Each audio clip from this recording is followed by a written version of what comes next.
Today, what we were told was that white self-defense trumps everybody else's sense of safety and protection. Mom always said I wasn't the most valuable tool in the tool shed, but I don't remember being told that. Is anybody out there finally sick and tired of all this white vigilante violence going on out there? What do you make of the rise in white vigilante violence? White vigilante violence. Especially in places like Detroit, Chicago, Memphis, Birmingham, Baltimore, Milwaukee, St. Louis. My God, this list is long. Brian, I gotta go through all these. And I don't know about you, but I've become increasingly alarmed and deeply unsettled in my soul about all this white supremacist patriarchy that depends on violence. We actually need to be talking about the inevitable outcomes of a culture of white supremacist patriarchy that depends on violence. I mean, we all know that vigilante justice of the white variety prevailed the other day. What some may take from this verdict is that vigilante justice prevailed. Because we all know that you can't separate the patriarchy from white supremacy and heteronormativity. Heteronormativity? Oh my God! We cannot separate patriarchy from white supremacy, from heteronormativity. What the hell is heteronormativity? Heteronormativity. You know, you can make fun of it all you want to, but if you think you can separate those things... You know what that makes you, right? This is about making sure that white supremacy maintains its cover to terrorize and intimidate the rest of us. I mean, damn near automatically. Knowing the history of vigilante justice in this country all the way back to times of enslavement, when people would be deputized to go out and track down enslaved persons who ran away, to lynching mobs. You do know the history of white vigilante justice in this country, don't you? I mean, it's not like the United States of America finds its root in vigilante justice or anything. When was the last time you even read the Declaration of Vigilante Justice? I mean, independence. I guess what I'm trying to say is that white vigilantism is not okay. And we need to stop perpetuating white supremacy. It is to tell the current and future Kyle Rittenhouses of the world that they can engage in white vigilantism and be let off for it, be defended and protected for perpetuating white supremacy. And I don't need to tell any of you that if you're not completely on board with everything the leftist media says, well, that goes to show just how powerful your white privilege card actually is. Welcome to the High Impact Flicks channel. If you haven't done so already, subscribe to the channel, hit the bell notification icon. If you enjoy or get something out of this video, give it a thumbs up and share it with everybody you know. Don't forget to subscribe to my private free email list through my website, highimpactflicks.com. The link is in the description.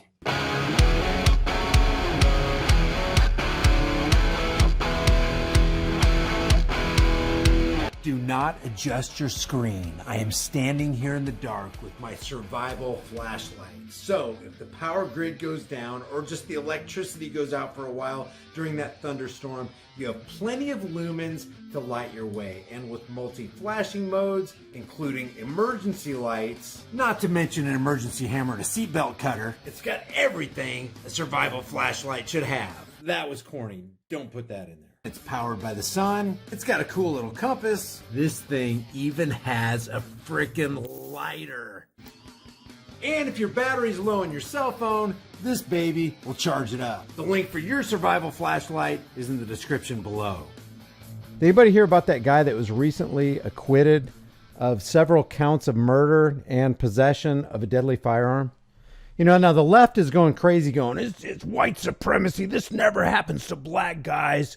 If Kyle Rittenhouse was a black guy, that guy'd be going to prison. But the guy that I'm talking about that was just recently acquitted of multiple counts of first-degree murder is not Kyle Rittenhouse. Pretty close to the same time period, I think maybe on the same day. Andrew Coffey IV was declared not guilty on all counts. Not guilty of attempted murder. Let me go ahead and play this. In his home back in 2017 was found not guilty of murder and attempted murder, but was found guilty of possession of a firearm by a convicted felon. After a trial spanning multiple weeks, the jury reached their verdicts this afternoon in the trial of Andrew Coffey IV, Our Steve King joins us from Indian River County with reaction from both sides. Let me just say before we continue with this news story is it's amazing how blind people can be. And really, it is off the chain, the accusations of racism and racist and white supremacists going at Kyle Rittenhouse, and the white privilege card excuse is being launched on the public. And nobody's saying anything on the left that this guy was actually declared not guilty of first-degree murder. Andrew Coffey is a black guy, but when you listen to the left, you think, well, this never happens to black guys. We live in the same time frame as the release and declared innocence of O.J. Simpson, for crying out loud. And this never happens to black guys. People need to get off their soapbox of calling everybody who's white as exercising white privilege or being a white supremacist.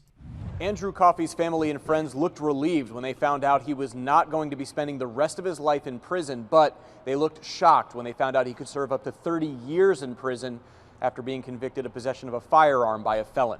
We, the jury, find Andrew Jeff Coffey IV as to count 4, attempted first-degree murder of a law enforcement officer, Pat White, not guilty. Coffey was also found not guilty of killing his girlfriend, Tahlequah Woods, who was killed in the crossfire after police say Coffey shot at Indian River County Sheriff's deputies during an early morning drug raid in 2017. Declared not guilty of firing at cops. Come on. Think of Daniel Shaver. He didn't even attempt to shoot anybody, wasn't even armed, was crawling through a hallway doing the best that he could to obey everything that the Mesa Police Department was telling him. Philip Brailsford says, nope, I thought I saw him reaching into his waistband for a deadly weapon, so I feared for my life. Boom, boom, boom, boom, boom, boom. Daniel Shaver, dead. Was he a black guy? Nope, he's a white guy. What about James Boyd?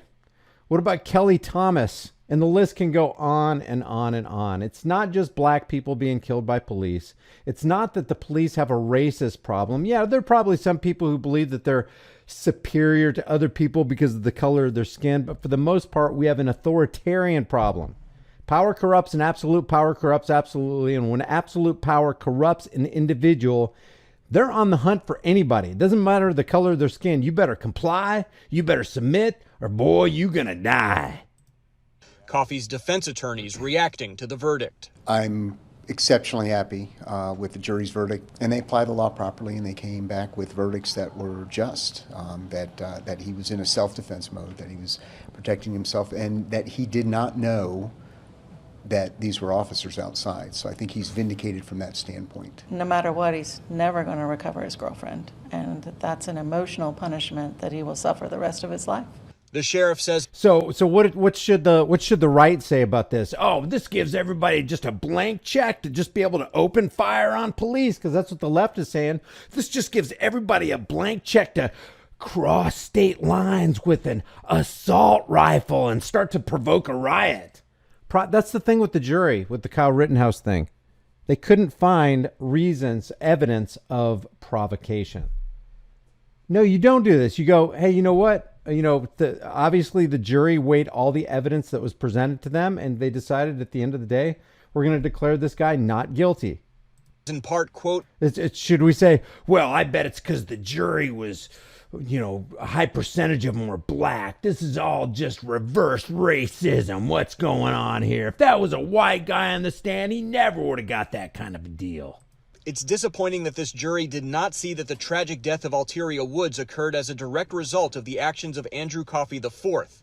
Our hearts go out to the Woods family as they still suffer from a loss of their daughter, but we stand by our statement that she would still be here had Coffey simply complied with law enforcement. And then you have the law enforcement issue. See, you try not to be on the side of anybody. Don't check yourself into the cult of personality. Don't cement yourself into cognitive dissonance. Don't lock yourself into your own echo chamber. Don't be on the side of a Kyle Rittenhouse. Don't be on the side of an Andrew Coffey. Don't be on the side of the police department. Just try to weigh all the facts and do the best you can.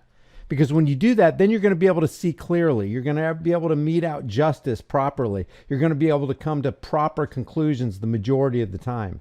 Guilty of the possession of a firearm by a convicted felon as charged in the indictment.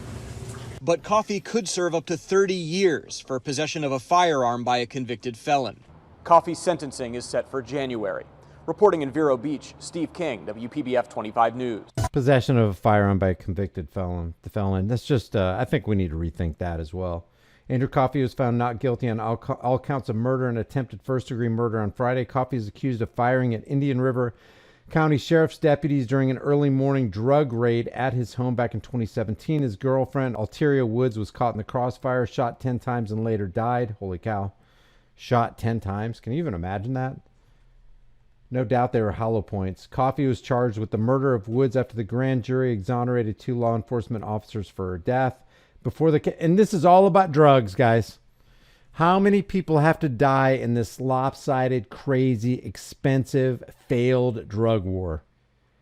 It's just drugs. If people want to do drugs, if people want to deal in drugs, if people want to transport alcohol, possess alcohol. Remember Prohibition? Prohibition not only didn't work, Prohibition gave rise to real criminal activity that wasn't there before.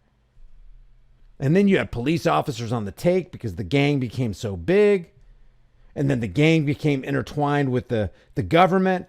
And then they had to start making fall guys. And then mafia crime lords began to rise. Because the demand for alcohol, when you tell somebody they can't do something, the demand for that thing that they told you not to partake in goes up. Johnny, don't put your hands in that cookie jar over there. Well, what's the first thing, John? What's going to be eaten at Johnny all day now? How do I get in that cookie jar without them knowing it? Maybe they're about to leave for work, and then I can steal a cookie real quick. You tell somebody that you don't want them to do something, that's exactly what they want to do. Just compounds the problem. It's human nature. Before the case went to the jury's hand, Coffey took the stand to defend himself, blaming deputies for his girlfriend's death. The defense said Coffey was asleep and thought the flashbang was gunfire, so he fired his gun because he thought he was under attack. I was trying to protect me and Alteria, and I thought I was doing that, but I feel I didn't protect her. I can't sleep with that. They killed her. So there's that right there. You know, there's people looking at Kyle Rittenhouse going, well, the only reason he got off is because he's a white boy and he pulled the white privilege card and the judge was white and the jury was probably white and this is just a bad day for America.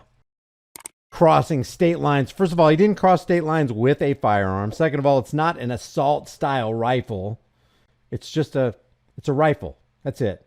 Stop trying to vilify it. Stop trying to vilify inanimate objects and then blaming everybody who has that particular object and calling them a criminal. It's ridiculous, ridiculous. Hey guys, we know with the way things have been going, it can get really interesting really quick. So make sure you and your family have a long-term storable food supply. Support the channel and get $50 off with my link in the description while you still can.